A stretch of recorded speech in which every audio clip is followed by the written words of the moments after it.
अभय दुबे जी, सबसे पहला मेरा सवाल आपसे, देखिए लंदन के कुछ बयान राहुल गांधी जी के 4 से 5 कार्यक्रमों के, इससे 4000 किलोमीटर की भारत जोड़ो यात्रा को धोने का प्रयास कर रही है बीजेपी। क्या आज उन्होंने जो आप पर काउंटर अटैक किया है, क्या उसी की दिशा में एक नया स्टेप है? दीपक चौरसिया जी, आप देश के एक मूर्धन्य पत्रकार हैं और सर्वाधिक अनुभवी पत्रकार हैं। आप क्या सोचते हैं, प्रधानमंत्री जी विदेश में राहुल जी के संदर्भ की बात नहीं करेंगे तो क्या ये कहेंगे कि साइप्रस से, यूएई से, मॉरिशस से स्टॉक मैनिपुलेशन अडानी जी ने किया? वो ये कहेंगे कि उनके परिवार और रिश्तेदारों की कंपनी, उनके भाई विनोद अडानी की कंपनी के माध्यम से स्टॉक मैनिपुलेशन हुआ? प्रधानमंत्री जी ये तो कह नहीं सकते। और राहुल गांधी जी पहले व्यक्ति नहीं है जिन्होंने भारत के लोकतंत्र को बचाने के संदर्भ में बयान दिया है। इस देश के सर्वोच्च अदालत के न्यायाधीश सड़कों पर आए और उन्होंने कहा देश के नागरिकों से कि देश के प्रजातंत्र को बचा लीजिए। इस देश के कलाकार, कलमकार, इतिहासकार सड़कों पर आए और उन्होंने कहा प्रधानमंत्री जी असहिष्णुता बढ़ रही है। तो उन्होंने क्या किया? भारतीय जनता पार्टी ने कहा ये तो अवार्ड वापसी देंगे। इस देश के किसान सड़कों पर आए, उन्होंने कहा काले कानून मत थोपिए प्रधानमंत्री जी, इस देश की खेती किसानी को बचा लीजिए। तो इन्होंने कहा ये तो खालिस्तानी और पाकिस्तानी है। राहुल गांधी जी पर पहले वार नहीं किया। अग्निवीर को लेकर अगर देश के युवा सड़कों पर आते हैं तो उन्हें देशद्रोही ये लोग करार दे देते हैं। तो ये पहले राहुल गांधी जी नहीं। मैं देश के प्रधानमंत्री जी से पूछना चाहता हूं, प्रधानमंत्री जी एक बहुत प्रभावी नारा आपने दिया था देश को, आपने कहा था अच्छे दिन आने वाले हैं। आप ये बताइए वो अच्छे दिन का नारा किस लिए था प्रधानमंत्री जी? क्या किसानों की आमदनी 27 रुपए रह जाए इसके लिए अच्छे दिन का नारा था, या अडानी जी 1002 करोड़ रुपए कमाए इसके लिए अच्छे दिन का नारा था? आपने कहा कि आपदा में अवसर ढूंढने चाहिए देश को। अवसर किसको मिले? आपदा के समय में जब संक्रमण काल था देश के लिए, जब महामारी की विभीषिका थी, जब एक के बाद एक 3 किसानों के काले कानून लेकर आए, और अडानी जी ने क्या किया? अडानी ग्रीन एनर्जी 6823% की ग्रोथ हो गई। अडानी इंटरप्राइजेस 2501% की ग्रोथ हो गई। अडानी ट्रांसमिशन 1288% की ग्रोथ हो गई। अडानी टोटल गैस 897% की ग्रोथ हो गई। अडानी पावर 824% की ग्रोथ हो गई। अडानी पोर्ट एंड ट्रेड 126% की ग्रोथ हो गई। प्रधानमंत्री जी अब अवसर किसके लिए था आपदा में, बताइए? आपने कहा अमृत काल चल रहा है, तो कैसा अमृत काल? अगर राहुल गांधी जी सदन में सच बोल दे तो प्रिविलेज का नोटिस दे देते, और अडानी जी को नोटिस भी देने को प्रधानमंत्री जी आप तैयार नहीं है। मुखरता से राहुल गांधी जी जो 4000 किलोमीटर की जिसका जिक्र दीपक चौरसिया जी कर रहे हैं, जो देश के नागरिकों ने प्रतिसाद दिया है, वो इसी बात की जिम्मेदारी उनको दी है कि आप सच को समूचे विश्व भर में मुखरता से कहिए, चाहे वो भारत की भूमि हो या समूचे विश्व में कहीं भी। मैं आऊंगा भाई जी, और आपसे ये भी पूछूंगा कि अडानी का मुद्दा जो आप कह रहे थे वो तो मान लिया ना, सुप्रीम कोर्ट ने कमेटी बना दी है जांच के लिए, इससे ज्यादा तो और कुछ हो नहीं सकता। मैं इस मुद्दे पर आऊंगा बहस के दूसरे मुद्दे पार्ट में, लेकिन सैयद जफर इस्लाम साहब, मेरा सीधा सवाल आपसे है, क्या आपको लगा कि offence is the best defence? ED, CBI, इस पर बीजेपी और विपक्षी दल सवाल उठाते, अडानी पर उठाते, आपने सोचा चलिए राहुल गांधी पर ही हमला कर लेते हैं और जवाबदेही जो है विपक्ष की बन जाएगी। तो क्या जवाबदेही बदलने का खेल है या गोल पोस्ट बदल रहे हैं आप? देखिए, ये बहुत ही संजीदा मामला है, बहुत सेंसिटिव इशू है। दीपक भाई, समझना पड़ेगा, देश की जनता समझ रही है, इसको हल्के में ना लिया जाए।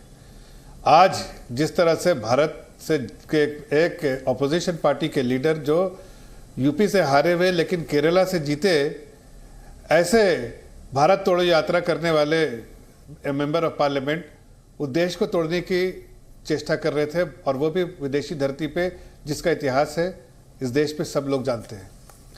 उस पार्लियामेंट में और उस जगह पे बैठ के, उस यूनिवर्सिटी में, वहाँ के यूनिवर्सिटी में इस देश के बारे में, इस देश की डेमोक्रेसी जो मदर ऑफ ऑल डेमोक्रेसीज पूरी दुनिया मानती है और लोहा मानती है, मदर ऑफ ऑल डेमोक्रेसीज मानती है देश को, उसको वहाँ अपनी नापाक जुबानों से और अपने नापाक इरादों से इस देश को कमज़ोर करने को और बदनाम करने का काम कर रहे हैं।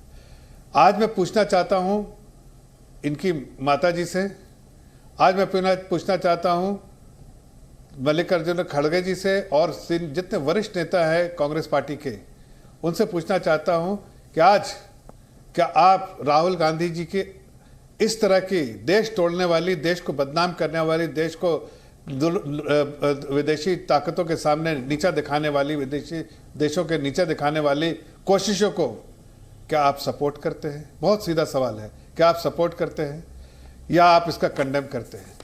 अगर आप देश को कमजोर करने वाली ताकतों के साथ खड़े होने वाले लोग के साथ राहुल गांधी और देश को बदनाम करना चाहते हैं और इसको अगर आप कंडेम नहीं करते हैं तो देश की जनता आपको कंडेम करेगी।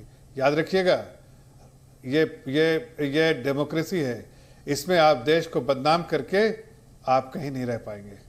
आपको देश की जनता आपको जरूर जवाब देगी और आज देश की जनता आपसे सवाल कर रही है कि आप कैसे, आपकी हिम्मत हुई कि आप देश के यहाँ पर पार्लियामेंट में भाषण जो देते हैं उसको आप कह रहे हैं कि उसको रिकॉर्ड नहीं करने दिया जाता है और मेरे माइक्रोफोन को बंद किया जाता है। हकीकत है कि आपने जो बातें कहनी थी, जितनी बातें कहनी थी, जितने तफसील से कहनी थी, सब आपने चीख चीख के कहा। आपके लोग ताली बजाते रहे और आप वहां जाके कह रहे हैं आपको विदेशी तालियों की जरूरत है। अरे भाई, हम सरकार में हैं। आदरणीय प्रधानमंत्री जी ने एक बार नहीं 1000 बार कहा है कि हम सरकार में, हमको कटघरे में खड़ा कीजिए ना, हमें कोई दिक्कत नहीं। हम आप अगर अच्छा कोई सुझाव देंगे तो हम उस सुझाव को ही मानेंगे। हम थोड़ी आपसे अलग है। हम देश की जनता और हम देश की जनता के नेतृत्व कर रहे हैं। आप अपोजिशन में बैठे, आप भी जीत कर आए, देश की जनता का समर्थन प्राप्त करके आए हैं। इसका यह मतलब नहीं कि आप हमारे लिए दुश्मन है। आप अपोजिशन में बैठे हैं, आपके कोई अच्छे सुझाव होंगे देश को मजबूत करने का, हम मानेंगे। और अगर मैंने कुछ गलत किया तो कटघरे में खड़ा कीजिए। सरकार को कटघरे में खड़ा करना यह आपका फर्ज है, लेकिन देश को कमजोर करने का फर्ज नहीं है। यही मैं बताना चाह रहा हूं और देश की जनता को यह बहुत नागवार गुजर रहा है। घोर निंदा इसकी करनी चाहिए और पूरा देश इसकी घोर। मैं दोनों से रिक्वेस्ट करता हूं, छोटे छोटे जवाब रखिए, जितने सवाल आप पूछना चाहते हैं पूछ लीजिए। अभय जी, मेरा बड़ा सीधा सवाल है। राहुल जी 4000 किलोमीटर के आसपास चले, कश्मीर से कन्याकुमारी तक चले।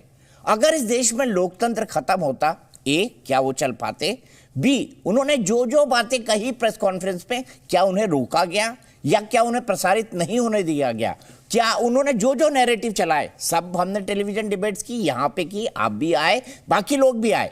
राहुल गांधी जी जो संसद में अडानी के बारे में कहना चाहते थे, अपने लगभग 50 मिनट के भाषण में उन्होंने बिना किसी रोक टोक के पूरी बातें कही। तो ये तमाम बयान क्यों कि आजादी, अभिव्यक्ति की आजादी भारत में खत्म हो गई है? बताइए।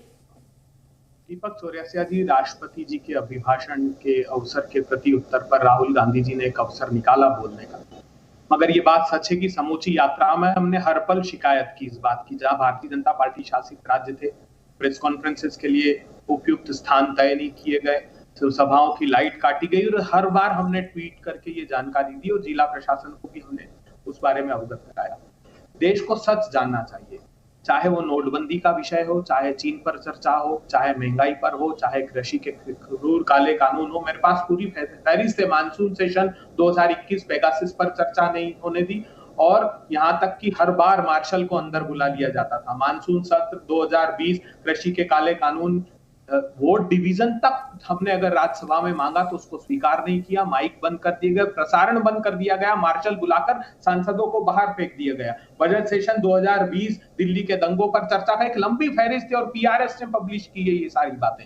इसीलिए तो हमने कहा कि हमको तकलीफ इस बात की है कि आप कम से कम, हम तो मार्ग प्रशस्त करने के लिए हमको रखा है और आप क्या कहते हैं? राहुल गांधी जी ने कहा और देश बदनाम मैं नहीं चाहता। प्रधानमंत्री जी ने जो कहा है, दोनों बयान सियोल में और शंघाई में लेकर बैठा हूं, जिसमें कहते हैं वो कि 2014 के पहले देश में पैदा होने में शर्म आती थी। ये प्रधानमंत्री जी को शोभा नहीं देता। मगर क्या सिर्फ राहुल गांधी जी कह रहे?